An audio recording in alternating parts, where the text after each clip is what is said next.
Hello student.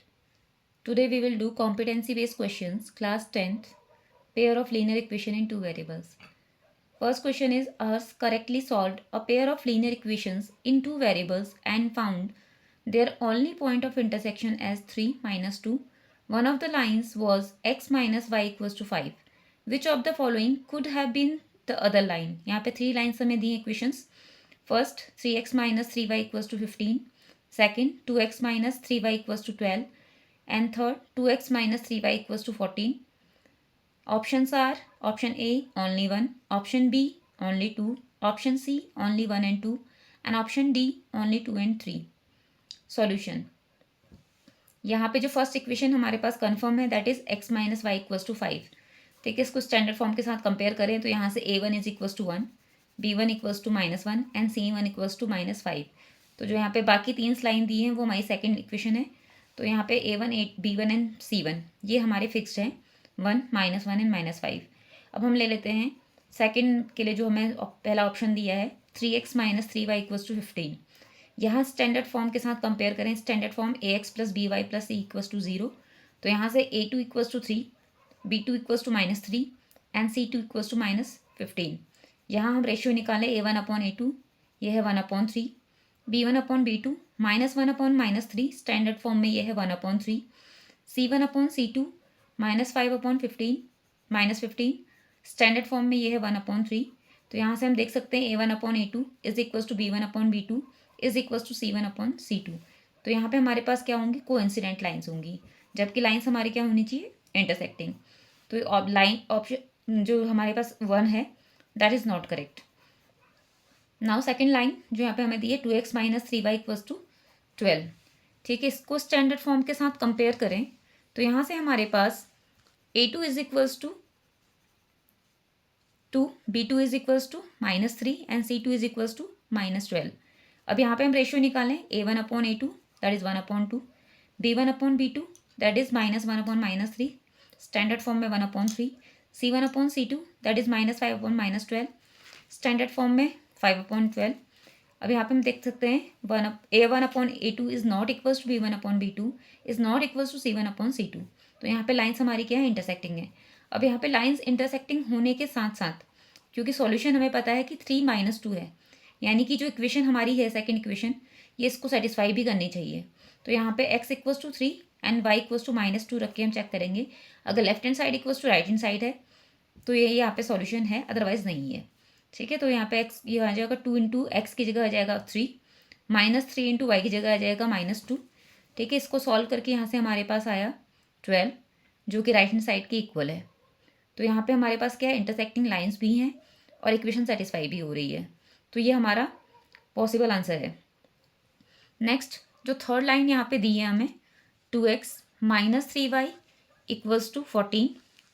ठीक है, इसको हम स्टैंडर्ड फॉर्म के साथ कंपेयर करें तो यहाँ से हमारे पास a1 upon a2 a2 is 2, b2 is -3 and c2 is -14.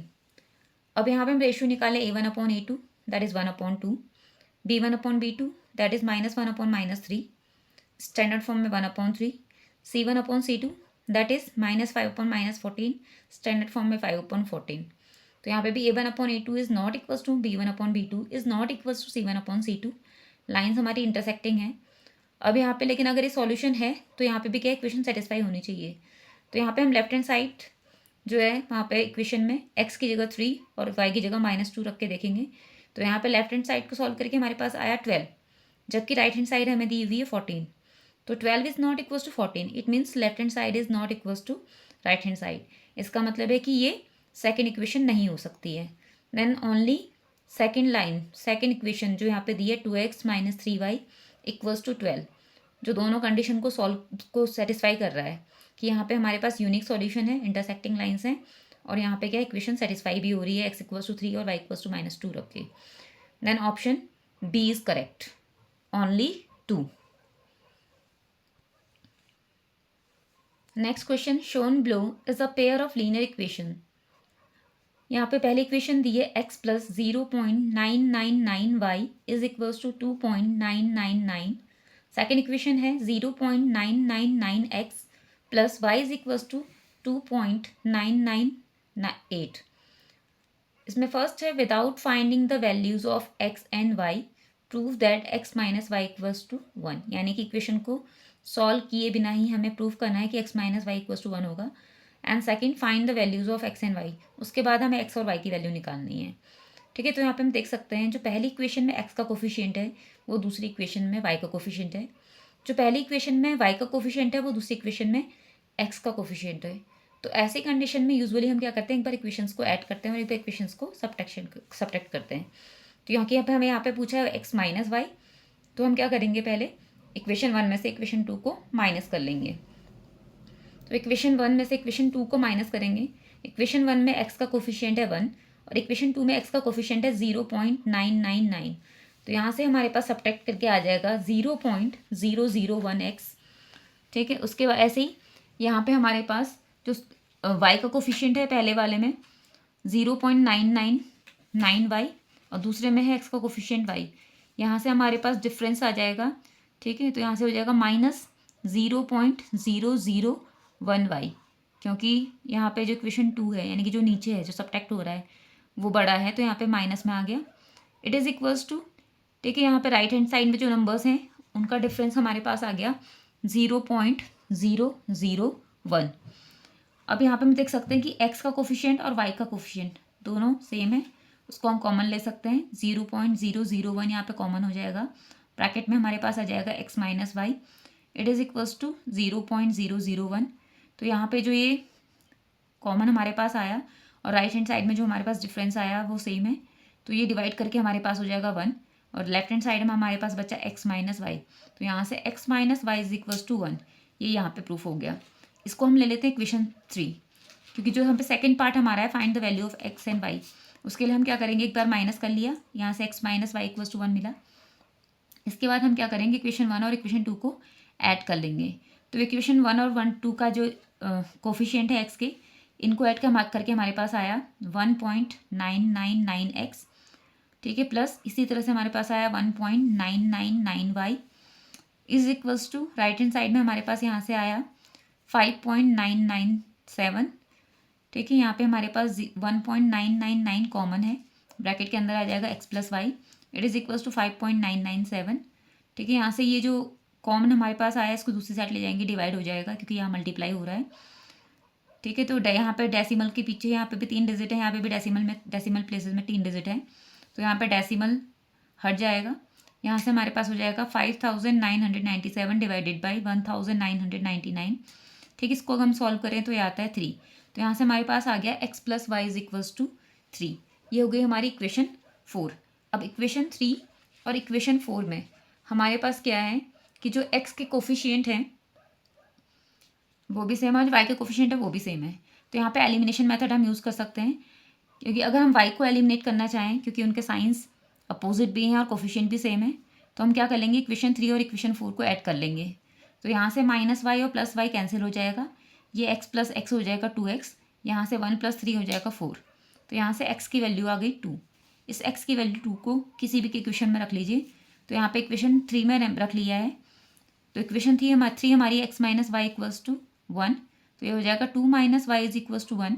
तो यहाँ से हमारे पास y इज इक्वल्स टू आ गया 1। तो x की वैल्यू 2 एंड y की वैल्यू आई 1। नेक्स्ट क्वेश्चन है, Ananya had red, blue and yellow marbles in the ratio 4:5:3. She gave all her red marbles and some blue marbles to Neha. The ratio of the number of blue marbles and yellow marbles left with Ananya was 7:9. If Ananya gave 20 marbles to Neha, how many of them are red marbles? ठीक है, अब हम लेते हैं यहाँ पे, क्योंकि हमें रेशियो दिया है कि अनन्या के पास जो red, blue and yellow marbles हैं उनका रेशियो हमें दिया है 4:5:3।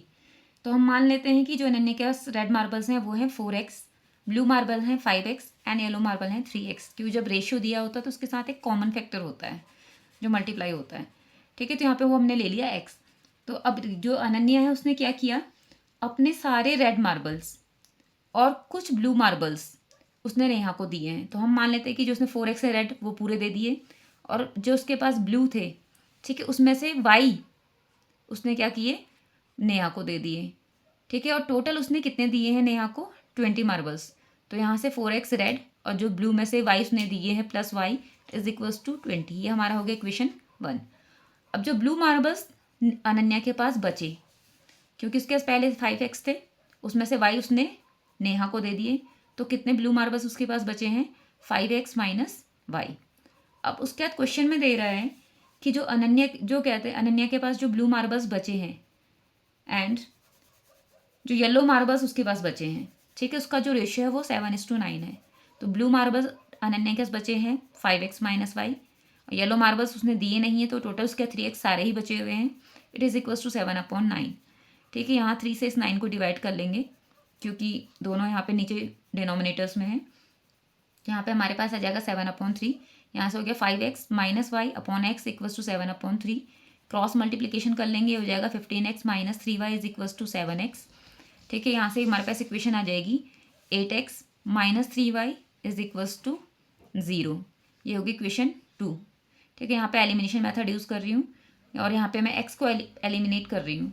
तो यहाँ पे क्या कर रहे हैं, इक्वेशन 1 को हम 2 से मल्टीप्लाई कर रहे हैं ताकि x के कोफिशिएंट सेम हो जाए, ठीक है। तो इक्वेशन 1 को 2 से मल्टीप्लाई करके हमारे पास आया 8x plus 2y is equals to 40। ये होगी इक्वेशन 3।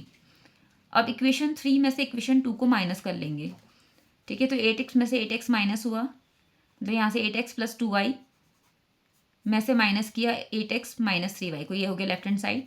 राइट हैंड साइड में हमारे पास हो गया 40 माइनस 0, ठीक है। तो 8x में से 8x माइनस हुआ, ये कैंसिल हो गए। यहाँ ये हो गया 2y, यहाँ से हो जाएगा माइनस माइनस प्लस 3y, यानी कि टोटल हो गया 5y। 5y is equals to 40। यहाँ से हमारे पास y की वैल्यू आ गई 8। इस y की वैल्यू 8 को इक्वेशन 1, 2, 3 किसी में भी आप रख लीजिए। तो यहाँ पे मैंने इक्वेशन 1 में रख लिया है। यहाँ से आ गया 4x plus 8 equals to 20, y की जगह आ गया 8। तो यहाँ से 4x इज इक्वल्स टू आ गया 12। यहाँ पे हमें x की वैल्यू निकालने की ज़रूरत नहीं है, क्योंकि हमें पूछा है कि how many of them are red marbles. तो रेड मार्बल्स कितने हैं, 4x। तो यहाँ 4x इक्वल्स टू आ गया 12, यानी कि नंबर ऑफ रेड मार्बल्स कितने हैं, 12। नेक्स्ट क्वेश्चन है, a company has a locker in which valuable documents are kept. The passcode is a 4-digit number of the form XYYX, ठीक है। ये 4-digit नंबर है जहाँ 1s की प्लेस पे x, 10s की प्लेस पे y, 100 की प्लेस पे y एंड 1000 की प्लेस पे है x. The chief executive officer CEO and the vice president VP of the company have each been given one clue. On solving both clues, the passcode that opens the locker can be found, ठीक है। दोनों को clues दिए हैं, जब दोनों clues solve हो जाएंगे उसके बाद ही पासकोड मिल पाएगा। तो यहाँ पे जो CEO का क्लू है that is when twice the ones digit is subtracted from the 10th digit the result is 1। और जो VP का क्लू है that is 3 more than 10th digit is thrice the ones digit, find the passcode that opens the locker. तो यहाँ पे हमें passcode पता करना है, यानी कि हमें x और y की वैल्यू निकाल के यहाँ पे x और y की वैल्यू पुट कर देनी है। यहाँ पे पासकोड है XYYX, ठीक है। CEO का क्लू क्या कहता है, when twice the ones digit, तो वंस की डिजिट है x, उसका ट्वाइस यानी कि 2x, subtracted from the 10th digit, 10th की डिजिट है y, उसमें से उसको सब्ट्रैक्ट किया जाए, देन द रिजल्ट इज 1, ठीक है। तो रिजल्ट क्या हो जाएगा 1। तो यहाँ पे y minus 2x equals to 1, that is equation 1। अब VP का क्लू क्या है, 3 मोर देन 10th डिजिट, ठीक है। तो 10th डिजिट है y, उसमें उससे 3 ज़्यादा यानी कि +3 is thrice the ones digit, ठीक है। ये किसके इक्वल है, वंस डिजिट का थ्राइस यानी कि 3 टाइम्स x। ये हो गया सेकेंड इक्वेशन, ठीक है। यहाँ पे हम सब्स्टिट्यूशन मेथड यूज़ कर रहे हैं। तो फ्रॉम इक्वेशन 2, जो इक्वेशन 2 है, यहाँ से हमारे पास y इज इक्वल्स टू हो गया 3x, ये +3 यहाँ जाके हो जाएगा -3। इस को हम रख लेंगे इक्वेशन 1 में, ठीक है। तो इक्वेशन 1 में यहाँ पे हमें रख लेंगे y is equals to 3x -3, ठीक है। यहाँ से हो जाएगा -2x, it is equals to 1, 3x minus 2x, ये हो जाएगा x, -3 इज इक्वल्स टू 1, ठीक है। ये -3 यहाँ चला जाएगा, हो जाएगा +3, यानी कि 1 + 3 इक्वल्स टू 4। यहाँ से x की वैल्यू आ गई 4, ठीक है। x की वैल्यू 4 को पुट x इक्वल्स टू 4 इन, ठीक है, यहाँ पे रख लेंगे y इक्वल्स टू 3x -3 में। तो यहाँ से हो जाएगा y is equals to 3 into x यानी कि 3 into 4 -3, 12 -3 that is equals to 9। तो x इक्वल्स टू आया 4, y इक्वल्स टू आया 9। पास कोड हमारा था x y y x यानी कि 4994 that is the pass code. Next question is Arvind owns a dry fruit store. He sells cashew nuts at rupees 600 per kg and pistachio nuts at rupees 750 per kg. A customer asks for a mixture of cashew nuts and pistachio nuts with the following conditions. Both the items should together weigh 500 gram. Both the items should together cost rupees 360. तो यहाँ पे customer ने दो condition रखी है। एक तो जो वेट है वो टोटल होना चाहिए 500 ग्राम और जो कॉस्ट है वो टोटल होनी चाहिए 360 rupees. If Arvind packs x kg of cashew nuts and y kg of pistachio nuts for the customer, frame the equation that represent the given context. ठीक है, यहाँ पे अगर जो कैश्यू नट्स हैं वो x kg हैं और जो पिस्टैचियो नट्स हैं वो y kg हैं, तो इसके लिए इनके लिए इक्वेशन बनानी है। Second is find the weights of cashew nuts and pistachio nuts that Arvind packed for the customer. और उसके बाद हमें क्या करना है, एक्स और वाई की वैल्यू निकालनी भी है। तो यहाँ पे सॉल्यूशन में पहले तो हम ले लेते हैं, यहाँ पे हमें दिया ही है weight of cashew nuts is x kg and weight of pistachio nuts it y kg, और उन दोनों का जो सम है, जो टोटल वेट है वो हमारा कितना है 500 ग्राम। तो पहला तो यहाँ पे हो जाएगा x plus y is equals to 500 gram, क्योंकि यहाँ पे जो रेट हमें दिया है वो दिया है के रुपीज़ पर kg के हिसाब से। तो ये हो जाएगा x plus y equals to जो 500 ग्राम है इसको हम लिख लेंगे हाफ kg। तो इक्वेशन 1 हो जाएगी x plus y equals to 1/2 that is equation 1। अब यहाँ पे जो सेकंड कंडीशन है कि cost of cashew nuts bought, ठीक है, x kg खरीदे हैं 600 रुपीज़ पर kg है, तो 600 इंटू एक्स।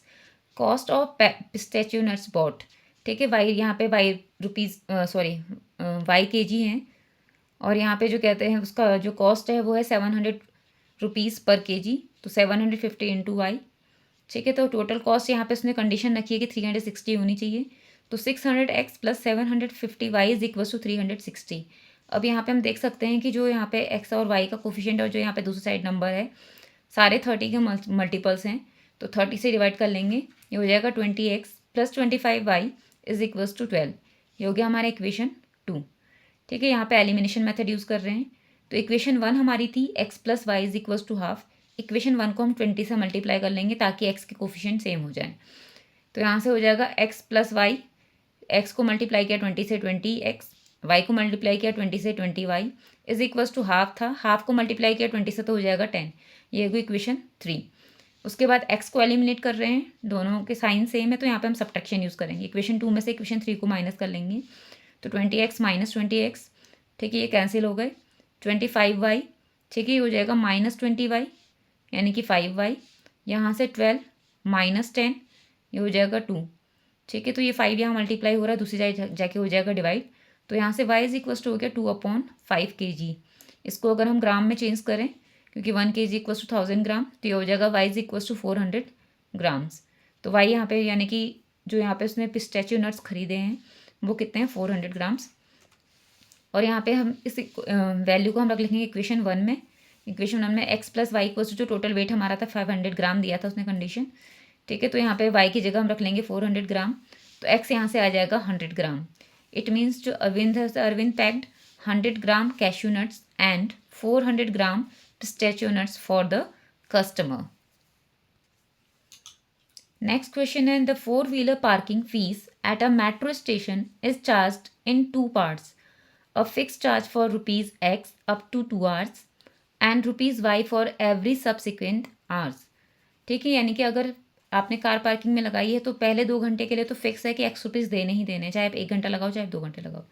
उसके बाद जो 2 घंटे के बाद जो टाइम एक्सीड करेगा उसके लिए y रुपीज़ पर आवर के हिसाब से आपको एक्स्ट्रा पे करना है। तो यहाँ पे फर्स्ट है, Murli parked his car for 6 hours and paid rupees 110। Aparna parked her car for 13 hours and paid rupees 250. Frame a pair of linear equations representing the context and find the fixed charge and the subsequent charge per hour. And second is, Amish parked his car at station from 8 a.m. to 3 p.m. Find the amount Amish must pay as the parking charges. तो यहाँ पे हम लेते हैं let the fix charge be ₹X up to 2 hours. ठीक है, वो हमें दिया भी है क्वेश्चन में. ठीक है, तो यहाँ पे हमारा हो गया फर्स्ट 2 आवर्स के लिए ₹X and ₹Y for subsequent hours. उसके बाद जितने भी घंटे बचते हैं उसके लिए ₹Y पर आवर के हिसाब से चार्ज हो रहा है. तो मुरली के लिए टोटल 6 आवर्स हैं, तो पहले 2 घंटे के लिए X हो गया. उसके बाद जो 4 आवर्स बचे हैं तो 4 × Y, तो X + 4Y is equals to total उसने पे किया है 110. इसी तरह से अपर्णा के लिए, ठीक है, उसमें 13 आवर्स, तो पहले 2 घंटे के लिए है ₹X फिक्स्ड है.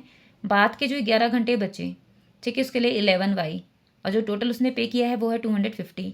तो ये हमारी होगी इक्वेशन 1 एंड इक्वेशन 2. ठीक है, यहाँ पे हम एलिमिनेशन मेथड यूज़ कर रहे हैं. तो यहाँ पे x को एलिमिनेट कर लेंगे क्योंकि x के कोफिशिएंट सेम है. इसको x को एलिमिनेट करने के लिए यहाँ पे हम सब्ट्रैक्शन करेंगे क्योंकि साइन सेम है. ठीक है, तो यहाँ से हमारे पास इक्वेशन 1 माइनस इक्वेशन 2, यहाँ से हो जाएगा x - x, ये हमारा कैंसिल हो गया. यहाँ से हो जाएगा 4y, अब ये हो जाएगा -11y, तो 4y - 11y ये हो जाएगा -7y. यहाँ से 110 - 250 ये हो गया -140. माइनस से माइनस साइन कैंसिल. ठीक है, ये 7 मल्टीप्लाई हो रहा है, वहाँ जाके हो जाएगा डिवाइड. तो y is equals to 140 divided by 7, that is 20. ठीक है, तो यहाँ पे जो y की वैल्यू 20 आई है, इसको इक्वेशन 1 या इक्वेशन 2 में रख लेंगे. यहाँ पे इक्वेशन 1 में रखा है मैंने. यहाँ से हो जाएगा x + 4 × 20, that is equals to 110. ठीक है, तो यहाँ से x की वैल्यू हमारे पास आ गई 110.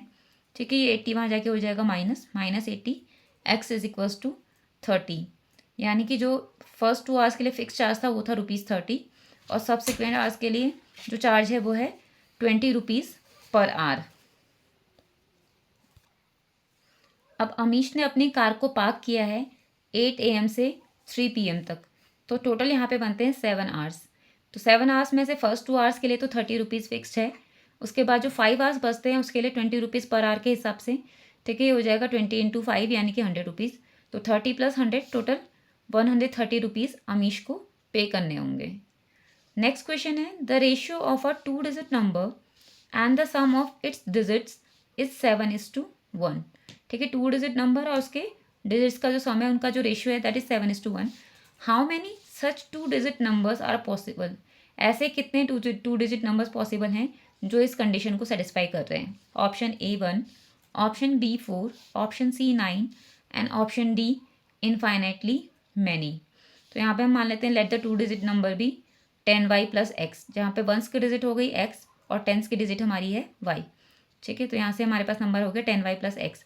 अब जो कंडीशन दे रहा है क्वेश्चन में कि जो नंबर है और जो डिजिट्स का सम है उनका रेशियो क्या है 7:1, यानी कि 7/1. तो 10y + x upon x + y is equals to 7/1.